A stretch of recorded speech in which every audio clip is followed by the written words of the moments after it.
और एस्मा के तहत जो है हम आगे आगे का कदम उठाएंगे और ये हड़ताल पूरी तरह गैर कानूनी है।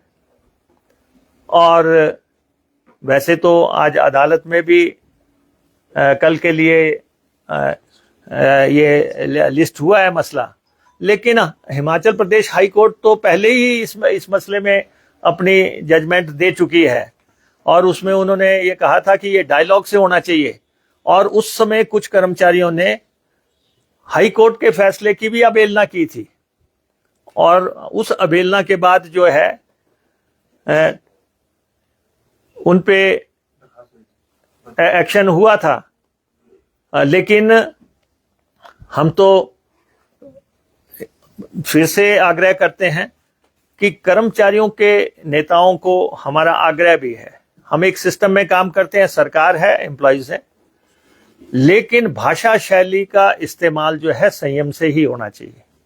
हम उनके प्रति पूरा सम्मान रखते हैं, लेकिन जिस भाषा शैली का वो प्रयोग कर रहे हैं और वो जो है सही नहीं है, हम अब भी उनसे आग्रह करना चाहते हैं कि वो अपने उन शब्दों को जो है विड्रॉ करें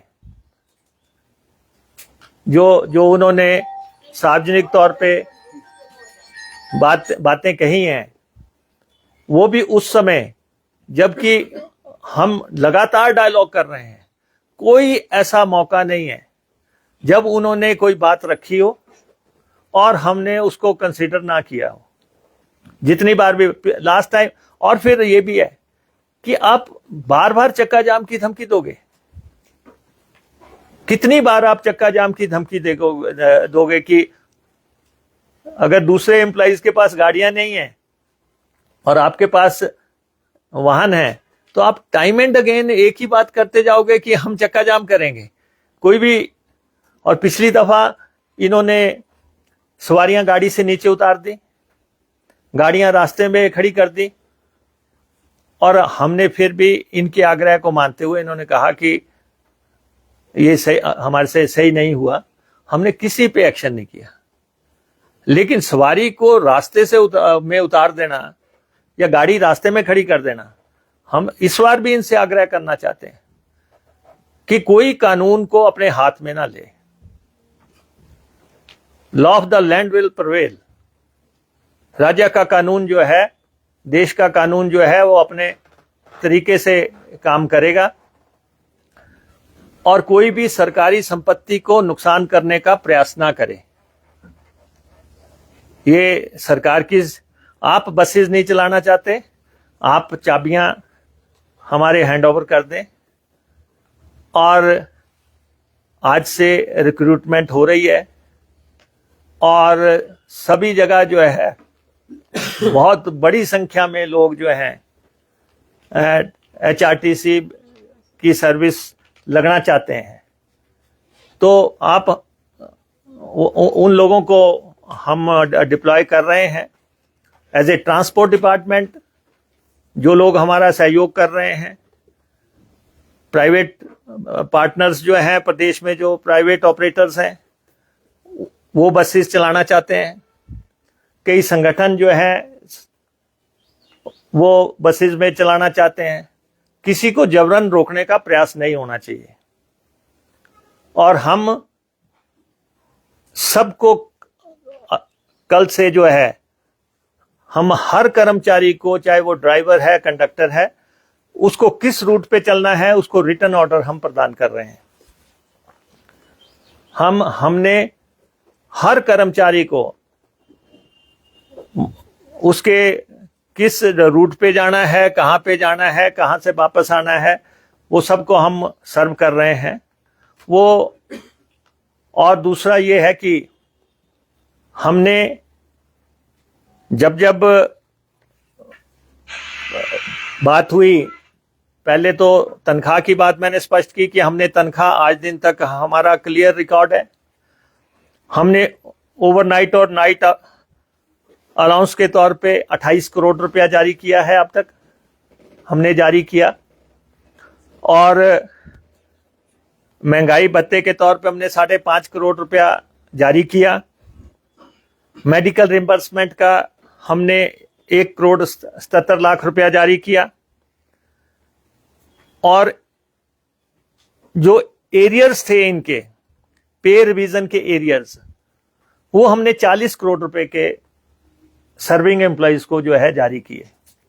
40 करोड़ रुपए के एरियर्स हमने दिए। इस तरह से हमने लगभग 75 करोड़ रुपया जो है सर्विंग को दिया। और उसके बाद जो हमारे पेंशनर्स हैं उनको हमने 240 करोड़ रुपए के एरियर्स जारी किए हैं। और उनमें से डेथ कम रिटायरमेंट ग्रेच्युटी DCRG वो हमने 174 करोड़ रुपया जारी किया है। 174 करोड़ रुपया उनको जारी किया। जिन लोगों को पेंशन नहीं लगी थी 31/7/2025 तक हमने उनकी 350 एम्प्लॉइज को पेंशन लगा के 35 करोड़ रुपया जारी किया। और मेडिकल रिम्बर्समेंट का पेंशनर्स को हमने 2.25 करोड़ रुपया जारी किया। और 75 साल से ऊपर जो पेंशनर थे वो 700 की संख्या थी, उनका रिवाइज्ड पेंशन हमने 24 करोड़ रुपया जारी किया। 5%, 10% और 15% के जो एडिशनल पेंशन अलाउंसेस के तहत जो हमने 3600 जो है पेंशनर उससे बेनिफिट हुए।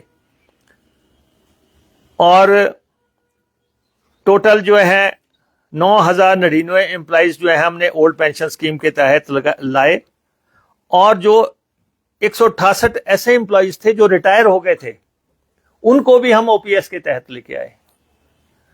तो ऐसा गुडविल जेस्चर हम जब दिखा रहे हैं और हर तरीके से वित्तीय स्थितियां आसपास के प्रदेशों की भी वो देख लें कि बसेस जो ट्रांसपोर्ट चल रही हैं उनकी क्या है, और हमारे प्रदेश के वित्तीय हालातों के बावजूद भी हमने जिस तरीके से प्योर पेंशन में कोई डिफॉल्ट नहीं आने दिया, महंगाई भत्ता कर्मचारियों को सरकार के कर्मचारियों के बराबर दिया, OPS के लिए दूसरे कर्मचारी अभी तक शोर मचा रहे हैं लेकिन इनको उस दायरे में लेके आए।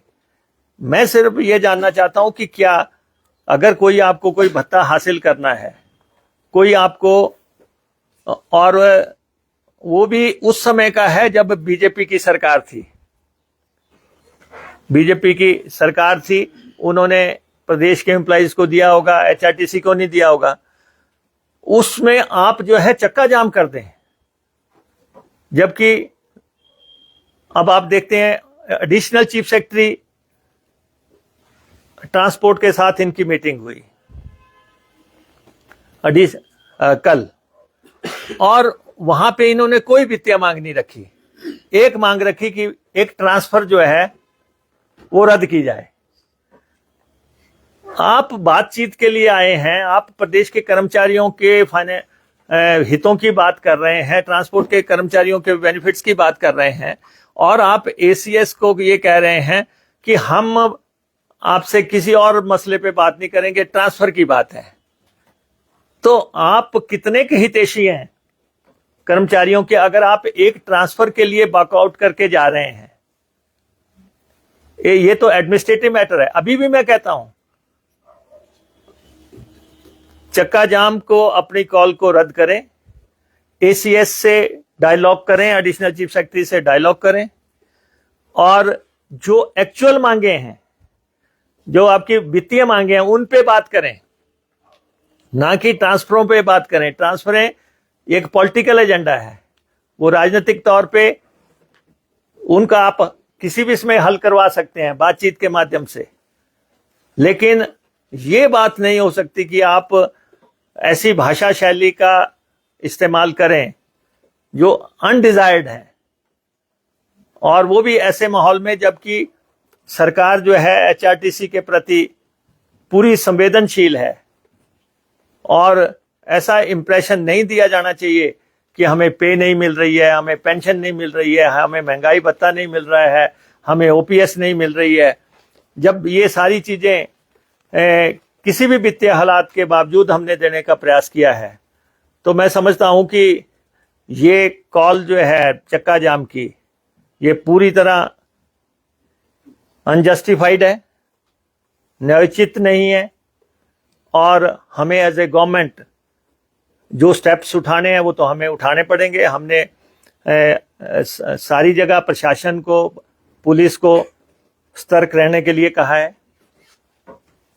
कि किसी तरह भी सरकारी संपत्ति को कोई नुकसान नहीं होना चाहिए। और मैं ये जानना चाहता हूं कि आज के सीजन में एचआरटीसी जो है रोजाना 2.5 करोड़ रुपया कमा रही है। ये जो 2.5 करोड़ रुपए का चक्का जाम से प्रतिदिन नुकसान होगा, इसका जिम्मेवार कौन है?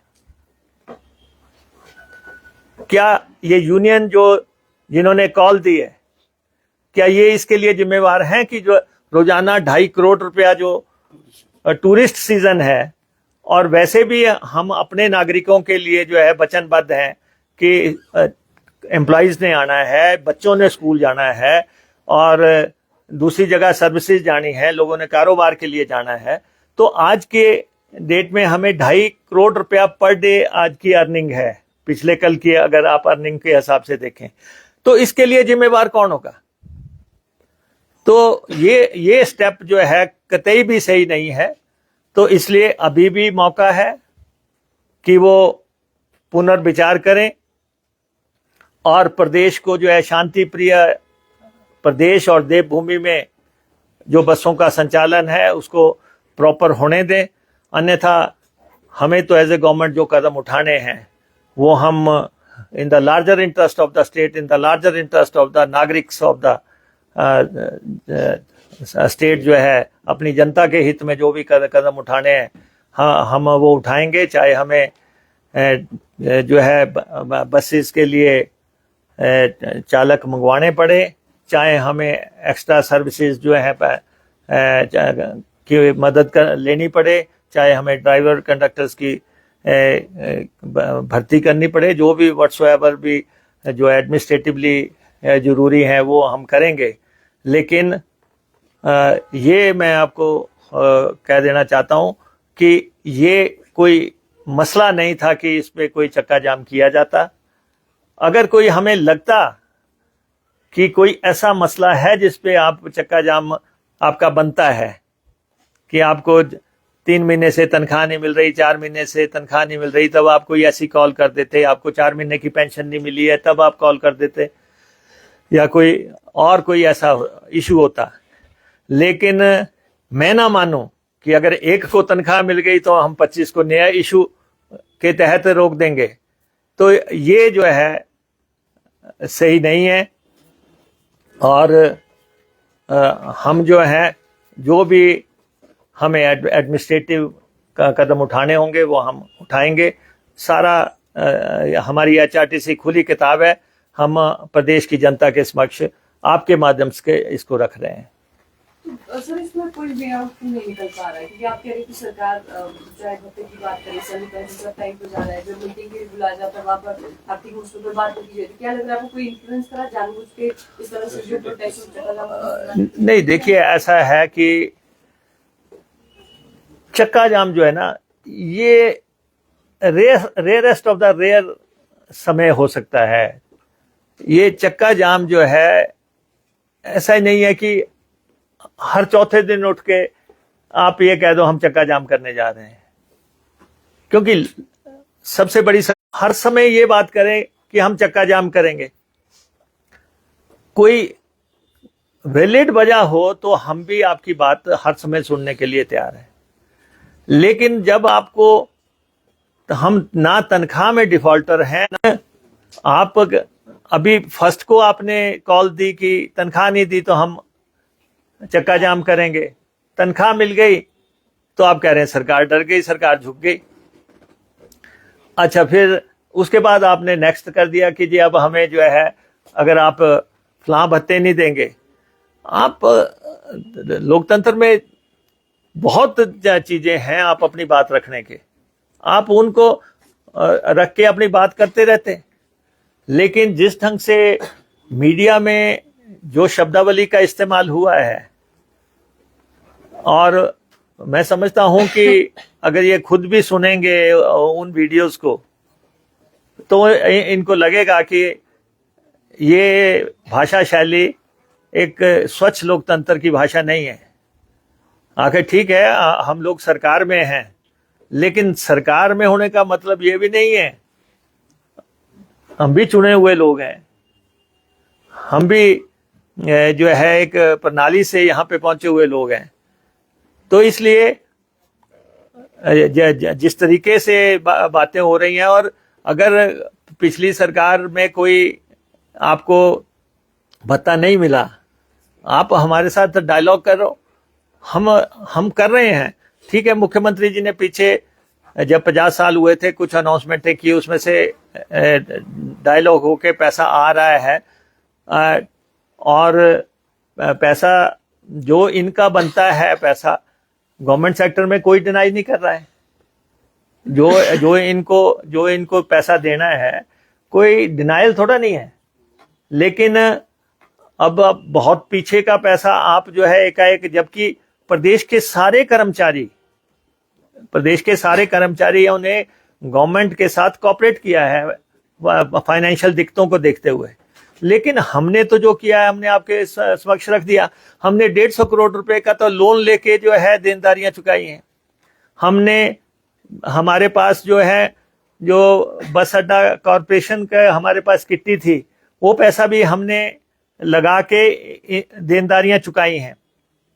तो हमने कोशिश की है कि कर्मचारियों के साथ उनके, क्योंकि वो सुबह 5 बजे उठ के जो है बसेज में बैठ जाते हैं, रात तक बसेज चलाते हैं, तो हम भी समझते हैं, लेकिन फिर भी हमारा ये कहना है कि कर्मचारियों का वेलफेयर हमारे लिए जरूरी है, लेकिन हम हैं हिमाचल प्रदेश की जनता के लिए, जिनके लिए बसें चलाई जाती हैं। बसें लोगों के लिए चलाई जा रही हैं, और उन लोगों के लिए बसें ऑपरेशनल रहनी चाहिए। इसलिए ये स्ट्राइक जो है इलीगल है, अवैध है, पूरी तरह गैर कानूनी है। और हाई कोर्ट के 2016 के आदेश को भी देख लें तो उसमें भी स्पष्ट है कि आप ये एसेंशियल सर्विसेज है और इसको ऐसे रोका नहीं जा सकता। और उसके बाद प्रदेश में वैसे भी एसेंशियल सर्विसेज मेंटेनेंस एक्ट लागू है, उनके प्रावधानों के तहत हम काम करेंगे। सर, जैसा आपने कहा essential services maintenance act implement कर दिया गया है, जो रिक्रूटमेंट टेम्परेरी तौर पे की जानी है, उनका नंबर क्या है, और स्पेशली जो ड्राइवर्स हैं, how they will be recruited, because they will be carrying passengers to professionally. नहीं देखो, नहीं, दूसरा इसमें सर जयराम ठाकुर कह रहे हैं कि ये तानाशाही सरकार कर रही है, जो which is the life line of Himachal Pradesh. HRTC के जो एम्प्लॉय हैं उनके साथ ऐसा नहीं। मेरा मानना है कि as a responsible leader of opposition के नाते जयराम ठाकुर जी को आग्रह करना चाहिए कि प्रदेशवासियों के हित में कोई चक्का जाम ना किया जाए। वो भी इस सिस्टम से जुड़े हुए लीडर हैं, प्रदेश के मुख्यमंत्री रहे हैं, और प्रदेश के कर्मचारी, हमारे प्रदेश के लोगों को कोई प्रॉब्लम ना आए। तो यहाँ पे क्योंकि बसेस का संचालन तो करना है, कोई वैलिड पॉइंट होता, कोई ऐसा इशू आ जाता जिससे कि ये लगता कि इनका जो है हड़ताल जस्टिफाइड है और हमें इसके बारे में सोचना है, तब तो मैं समझता कि हम कहते कि इस पे जो है इमीडिएटली गौर करने की जरूरत है। जब हम आप लोगों से डायलॉग करते रहे हैं, जब हम आपसे बात करते रहे हैं, अभी मुख्यमंत्री जी ने पेंशनर्स के साथ डायलॉग किया, उससे पहले मेरे साथ बात होती रही है, और हम in the larger interest of the state काम कर रहे हैं। तो मुझे नहीं लगता कि ये कोई HRTC का संचालन कोई राजनीतिक एजेंडा नहीं है। और जब एक बार हिमाचल प्रदेश हाई कोर्ट का मैंडेट और इस पे फैसला आ चुका है, और उन्होंने ये कहा है कि ये एसेंशियल सर्विस है, और इसको इसमें जो है हड़ताल को उन्होंने इलीगल घोषित किया था उस समय भी, और तो इसलिए हम यही कह सकते हैं कि हमें तो प्रदेश में बसेस का संचालन करना है, और जहाँ तक आप कह रहे हैं कि भर्ती की बात है, हम भी एज ए गवर्नमेंट हमें भी मालूम है कि ड्राइवर कैसे भर्ती होने चाहिए, और जिससे कि हमारी बसेस सेफ रहें, हमारे लोग सेफ रहें। और ड्राइवर्स की भर्ती वैसे भी चल रही थी, जो कि कुछ देर से रुकी हुई है। बहुत ड्राइवर इंतज़ार कर रहे हैं उस भर्ती का भी। तो हो सकता है कि वो भी इसी के साथ ही वो भी 500 ड्राइवर भर्ती हो जाएं, और वो लोग सब लोग मैं देख रहा हूँ सोशल मीडिया, फेसबुक आपके माध्यम से लगातार लिख रहे हैं कि उस भर्ती का ही रिजल्ट निकाल दो कोई, ताकि वैसे भी ड्राइवर ट्रेनिंग स्कूलों में बहुत लोगों ने ट्रेनिंग्स ले रखी हैं, और बहुत से लोग तो मैं देखता हूँ कि वो लगातार ये कह रहे हैं कि हम ट्रेन ड्राइवर्स हैं, हमने इतने साल का एक्सपीरियंस है। आज आप देखो कि हर हेडक्वार्टर पे यूथ की भीड़ लगी हुई है अपने लाइसेंसेस दिखा के नौकरी हासिल करने के लिए, लेकिन हम उसमें नहीं जाना चाहते। हमारा ये मानना है कि ये स्ट्राइक सही नहीं है, और लीडरशिप को फिर से सोचना चाहिए, जो भी इसको लीड कर रहे हैं। और ACS जो है ट्रांसपोर्ट है, उनके साथ अपने इश्यूज को रख के बात करें। और जो कल आपने वॉकआउट किया सिर्फ कि जी एक ट्रांसफर को लेके, वो बात सही नहीं है। आपने हड़ताल की कॉल दी है इश्यूज को लेके, उन पे आपने बात नहीं की, और आपने अपना मसला सिर्फ एक ट्रांसफर पे सीमित कर दिया कि हम तो उसकी बात करने आए हैं। सब बातचीत हो जाती तो फिर ट्रांसफर रद्द हो जाएगी? नहीं, ऐसा है कि ट्रांसफर जो है एडमिनिस्ट्रेटिव मैटर्स हैं, और ये जो मसले हैं जिसकी कॉल उन्होंने दी है, वो जो है कर्मचारियों के हितों से जुड़े हुए मसले हैं। लेकिन कल उन्होंने कोई फाइनेंशियल इश्यूज की या कोई मांगों की कोई बात नहीं की। सर, उन्होंने कहा है कि ACS का रवैया हमारे प्रति ठीक नहीं था, इसलिए हमने वॉकआउट किया। नहीं, ऐसा है कि आप जब ACS को सिर्फ एक ही बात पे बात कर रहे हैं कि वो ट्रांसफर की बात करने आए थे हम, तो आप जो है एडिशनल चीफ सेक्रेटरी के समक्ष तो पूरे प्रदेश में चक्का जाम की कॉल कर रहे हैं, तो आप उन इश्यूज की बात करो ना कि कौन से आपके इश्यूज हैं। तो एनीवे, हम तो कहते हैं कि नो रिटर्न पॉइंट पे नहीं जाना चाहिए, गुड सेंस प्रिवेल करनी चाहिए, और इकट्ठे होकर हमें प्रदेशवासियों का सोचना चाहिए। और क्योंकि HRTC एक ऐसी सर्विस है जिस पे भी हिमाचल प्रदेश के लोग निर्भर हैं, तो हमें तो बसों को चलायमान रखने के लिए कदम उठाने हैं, और उसके लिए पर्याप्त बंदोबस्त हम कर रहे हैं। सर, कितने रूट अगर ये चलाए जाते, चक्का हम आज कर ही लेते हैं, तो कितने रूट प्रभावित होते हैं, और बाहरी राज्यों के कितने रूट हैं? नहीं, और सरकार कैसे सक्षम होगी इनको चलाने के लिए? नहीं, ऐसा है ना, we will cross the bridge when it will come. आपके सामने आता जाएगा कि किस तरीके से काम होना है। मैं आपको ये कह रहा हूँ कि ये सरकारी बसें हैं, ये किसी की प्रॉपर्टी नहीं है। ये प्रदेश के लोगों के लिए खरीदी हुई हैं, प्रदेश के लोगों को उनके घर पर चलाए रखने के लिए। मुकेश जी, सरकार जब सत्ता में आई थी, आपने कहा कि हम कर्मचारी हितैषी हैं। जब सचिवालय के बाहर कर्मचारियों ने धरना प्रदर्शन किया, उनके खिलाफ आपकी सरकार ने प्रिविलेज मोशन लाया। अब जब ड्राइवर यूनियन के लोग धरना प्रदर्शन कर रहे हैं, अपने हितों की बात कर रहे हैं, तो आप कभी ट्रांसफर कर देते हैं या फिर अलग से आगे ये काम कर रही है। प्रदेश के 5 लाख लोगों को घर तक पहुंचाना है, और इसलिए जो है बसेस को तो चलायमान रखना है, बसेस को तो चलाना है। अगर कोई कहता है कि हमने बसेस खड़ी रखनी है, हम बसेस नहीं चलाएंगे, तो हमें तो बंदोबस्त करना है बसेस चलाने का। तो इसलिए हम एज ए गवर्नमेंट, हमें हिमाचल प्रदेश और कितने हमने बेनिफिट्स दिए हैं, या एक धारणा प्रदेश में जरूर व्याप्त कर दी गई है कि HRTC के लोगों को तनख्वाह और पेंशन नहीं मिल रही है। जबकि मैं आपके माध्यम से प्रदेशवासियों को ऑन रिकॉर्ड बताना चाहता हूं कि टिल डेट आज दिन तक का एक भी पैसा तनख्वाह और पेंशन का बकाया नहीं है। आपके आलोचक कह रहे हैं कि जो मुकेश अग्निहोत्री 58 साल की पक्की नौकरी की बात कर रहे थे, अब अस्थायी कंडक्टर और ड्राइवर्स भर्ती। अरे, हमने 3000 रेगुलर लोग HRTC में रखे हैं, एचआरटीसी में 3000 रेगुलर कर्मचारी भर्ती किए हैं। अब अगर एकाएक कॉल आ जाएगी तो आपको स्थायी कर्मचारी तो एकदम से नहीं मिलेंगे, वो तो एक प्रोसीजर से मिलेंगे। तो हमें उसको सिस्टम को चलाए रखने के लिए हमें ड्राइवर्स की तो जरूरत है, तो हम उसके लिए कदम उठा रहे हैं। और हम उसके बावजूद भी अभी हम कह रहे हैं कि गुड सेंस प्रिवेल करनी चाहिए और हमें ऐसी जगह नहीं पहुंचना चाहिए जिससे कि कोई नुकसान हो जाए। हम सरकारी संपत्ति को नुकसान नहीं होने देंगे प्रदेश में।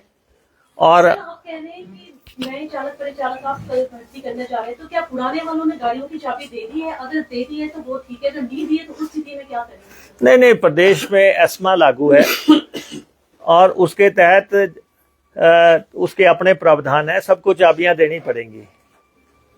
सबको चाबियां जो नहीं चलाना चाहता है उनको हैंडओवर करना ही पड़ेगा।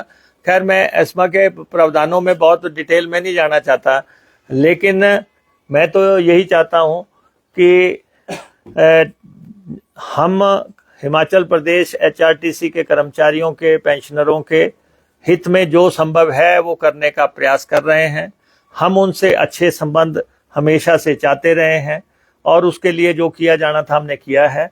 और अभी भी जो है ऐसे चक्का जाम जो है ये कोई भी वो फैसला नहीं है, आप हैं सॉल्यूशन नहीं है। चक्का जाम उसके बाद भी क्या होगा?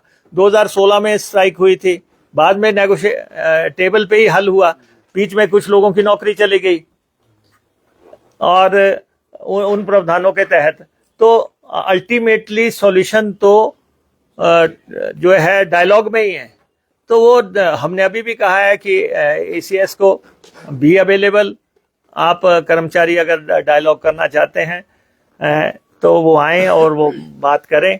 सर, अगर बातचीत के माध्यम से आपका समाधान हो जाता है 5 दिन बाद, तो 5 दिन में जो आप कह रहे हैं पर डे 2.5 करोड़ का नुकसान होगा, उस नुकसान को कौन भरेगा? सर, बातचीत तो हो जाएगी, नहीं 6 दिन में होगा उसका क्या? नहीं, देखिए, ये आपने $1 मिलियन क्वेश्चन पूछा है, ये हम प्रदेश की जनता पे छोड़ते हैं।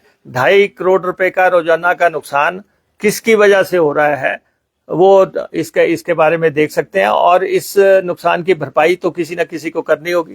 सर, एक चीज यहाँ पे चालक की कंडक्टर कहाँ से होगा?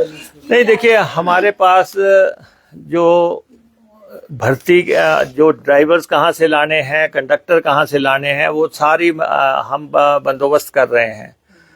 लेकिन हम फिर भी ये बार बार कह रहे हैं कि बेहतरी इसी में है कि आप सरकारी सर्विस में हैं और आप डिसिप्लिन से बसेस का संचालन करें।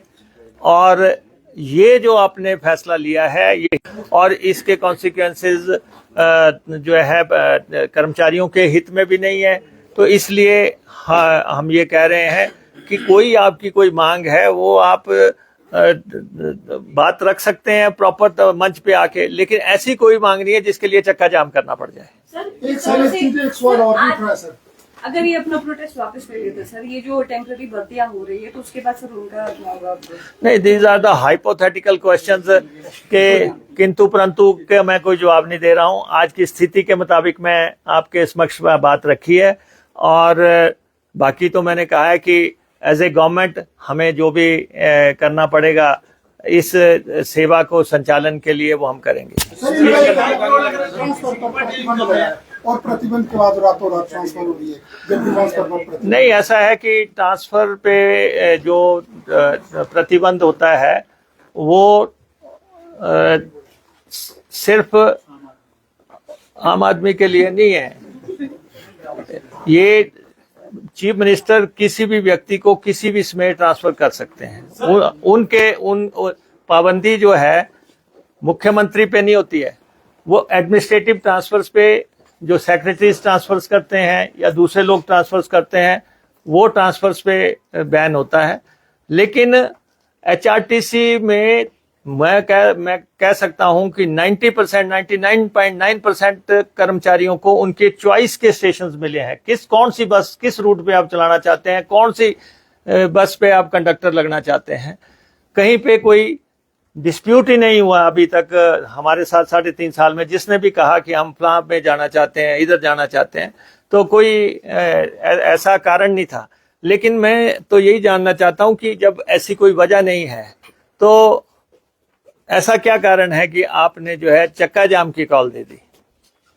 आप और बथेरे मेजर्स हैं, आप गेट मीटिंग कर लेते, आप जो हैं अपने मेमोरेंडम दे देते, आप जो है 1 घंटे का कोई पेन डाउन कर लेते, कोई कुछ कर लेते, कोई ऐसा बात होती। लेकिन आप एकाएक जो है ये कह दें और बार बार कह दें, और ये कोई पहली दफा नहीं हुआ है, ये 5वीं 6ठी बार हो गया है कि हम चक्का जाम कर रहे हैं। सर अगर 2.5 करोड़ पर डे इनकम है तो अभी तक एचआरटीसी का घाटा क्यों नहीं जा रहा, कितना घाटा टोटल है अभी नहीं, एचआर मैंने आपको कहा है एचआरटीसी के घाटे का हम आकलन करने यहाँ पे नहीं है, क्योंकि एचआरटीसी एक वेलफेयर ऑर्गेनाइजेशन है और लगातार एचआरटीसी ऐसी सर्विसेज दे रही है जिसकी वजह से घाटा एक मूल कारण हो सकता है, क्योंकि हम रियायती सफर करवाते हैं। 50% लेडीज जो है हमारी गाड़ियों में जो है हाफ किराए पे चलती हैं। पत्रकारों के लिए ये छूट है, ये 28 29 कैटेगरीज है, 36 तरह की। लेकिन ये जो घाटा है वो तो लगातार सर्विस को कहाँ से कहाँ कोई कह रहा है कि इस गांव में बस चला दो, 3 किलोमीटर जानी है, 6 किलोमीटर जानी है, जगह जगह से डिमांड आती है तो वो बसेस को एक्सटेंड करना पड़ता है, चलाना पड़ता है। लेकिन हम इन इश्यूज में नहीं पड़ते हैं। हम तो ये कह रहे हैं कि आज की तारीख में जो इसमें पीक सीजन चल रहा है, आज की तारीख में अगर बस नहीं चलती है एक दिन तो 2.5 करोड़ रुपए का नुकसान जो है हमें होता है।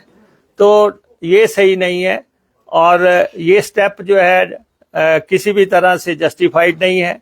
और जबकि अदालत का इस बारे में पहले से व्यू बड़ा क्लियर है और उन्होंने एचआरटीसी के ऐसी स्ट्राइक्स को इलीगल घोषित पहले से किया हुआ है। तो हम प्रदेश में सेवा कैसे चलाए रखने हैं वो हम कोशिश करेंगे और इनसे भी हमारा हमेशा से आग्रह रहेगा कि गुड सेंस प्रिवेल करो और गाड़ियां चलाओ, जिसके लिए हमने ये संस्थान को चलाए रखा है। इनके से अगर बातचीत हो जाती है तो आप मैंने काफी